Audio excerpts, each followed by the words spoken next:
சனி பகவான்கிறது ஆயுள்காரகன். சனி பகவான் ஆயுள்காரகன், தொழில்காரகன். இப்போ நம்மக்கிட்ட வந்து ஒரு 100 பேர் வேலை பார்க்குறாங்கன்னா, அப்போ சனி பகவானை வந்து நம்ம சாதகத்தில் நல்லா இருக்கணும். நம்ம சாதகத்தில் வந்து நல்லா சனி பகவான் இருக்கும்போது பப்ளிக்கில் ரீச் ஆகலாம்.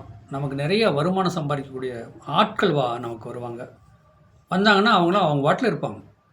பார்த்திங்கன்னா 20 வருஷம், 30 வருஷம், 19 வருஷம் ஒருத்தர்கிட்ட வந்து ஒரே கம்பெனியில் ஒர்க் பண்ணுற சாதகர்கள் நிறைய பேர் இருக்கிறாங்க, ஒரு ஓனர்கிட்ட. அப்போ அந்த ஓனரோட சாதகத்தில் சனி நல்லா இருக்கணும். ஆனால் சனி நல்லா இருக்கணும். அதே நேரத்துக்கு வந்து சனி 10ஆம் இடத்துல இருக்கலாம், 11ஆம் இடத்துல இருக்கலாம். 10ஆம் இடத்துல இருந்தால் தொழில்ஸ்தானம் நல்லா வளர்த்துருக்கும். 11ஆம் இடத்துல இருந்தால் பேரும் புகழும் வாழ்வார். அதே நேரத்துக்கு லக்கணத்துக்கு 2ஆம் இடத்துல சனி பகவான் இருந்தால் குடும்பத்தில் யாருமே இவரை மதிக்க மாட்டாங்க. பொண்டாட்டி, பிள்ளைங்க, மாமியார், மாமனார், மச்சனுங்க யாருமே இவரை அவங்க மதிக்க மாட்டாங்க. இவர் பேச்சவே கேட்க மாட்டாங்க. ஆனால் தொழிலில் ஓஹோன்னு ஓடும்.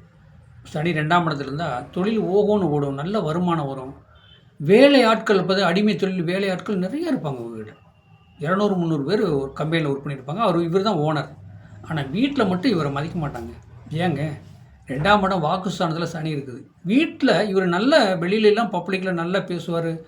தொழிலாளி முன்னாடி நல்ல ஒரு அன்பாக பாசமாக நடப்பார். தொழிலாளிலாம் இவருக்காக நல்லா பாடுபடுவாங்க.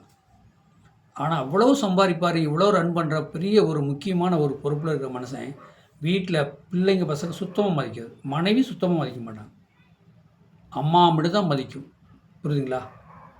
ஆனால் அந்த மாதிரி வந்து சூழ்நிலையை அந்த இறைவன் கொடுக்கும்போது அவங்களாம் வாழ்க்கையில் எத்தனையோ பற்றி நான் பார்த்துருக்கேன், நொந்து நூலாயிருவாங்க. நான் இவ்வளோ சம்பாதிக்கிறேங்க, எவ்வளோ ரன் பண்ணுறேன், எத்தனை பேர் என்ன என் காலில் வந்து விழுகிறாங்க, எத்தனை பேர் என் மேலே மதிப்பு மரியாதை இருக்கிறாங்க, பெரிய பெரிய ஆள் மந்திரி மினிஸ்டர்லாம் என்கிட்ட எவ்வளோ ஒரு பாசமாக பேசுகிறாங்க. ஆனால் வீட்டை பொறுத்தளவுக்கு எல்லாமே நடிக்கிறாங்க. என்னை அப்படியே ஒரு என்னமோ சொல்கிற மாதிரி நடிச்சுக்கிட்டு இருக்கிறாங்க எல்லாருமே. ஆனால் யாரும் மற்றவங்க வெளியே பப்ளிக்கில் வந்தவங்க போனால் என் மேலே அவ்வளோ பாசமாக நடிப்பாங்க, அவ்வளோ இருப்பாங்க.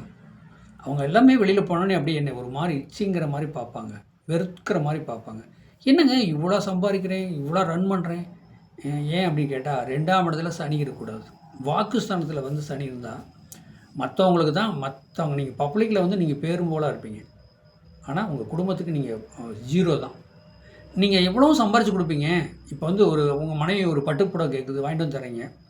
குறைஞ்சபட்சம் 25,000 வாங்கிட்டு வந்து தரீங்க, 30,000 வாங்கிட்டு வந்து கொடுத்தாலும் அந்த அம்மா வெறும் 700 புடவை மாதிரி தான் நினைக்கும். ஈஸியாக நினைக்கும் போது உங்கள் மனசு எவ்வளோ பாடுபடும். நீங்கள் நினைப்பீங்க, இவ்வளோ கஷ்டப்பட்டு நம்ம காசு சம்பாதிக்கிறோம், இப்படி எடுத்து கொடுக்குறோம், இப்படி ஈஸியாக நினைக்கிறாங்களே, அந்த எண்ணத்தை கொடுத்து. அதே மாதிரி ஒரு மனிதனுக்கு வந்து 11ஆம் இடத்துல சனி இருந்தாலும் கோடீஸ்வரனுங்க, அவர் அள்ளி கொடுத்துட்டு போயிடும். 10ஆம் இடத்துல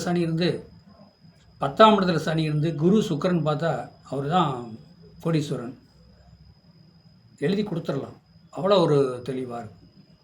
7ஆம் இடத்துல சனி இருக்கக்கூடாது, கணவன் மனைவிக்குள்ளே உறவு நீடிக்காது. 7ஆம் இடத்துல சூரியன் இருக்கக்கூடாது, கலத்திர தோஷம், கணவன் மனைவிக்குள்ளே ஒரு அண்டர்ஸ்டாண்டிங் வராது. 2ஆம் இடத்துல சனி இருந்தாலும் கணவன் மனைவிக்குள்ளே ஒரு அண்டர்ஸ்டாண்டிங் வராது. சும்மா பெத்த பிள்ளைக்கு மதிக்க மாட்டாங்க பாருங்களேன். அப்போ எப்படி இருக்கும் பாருங்கள்.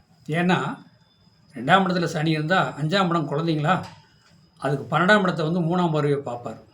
பார்க்கும்போது இவரையும் பிரச்சனை ஒரு மாதிரி அந்த பசங்க பிள்ளைங்க உங்களை ஸ்கேன் பண்ணுவாங்க.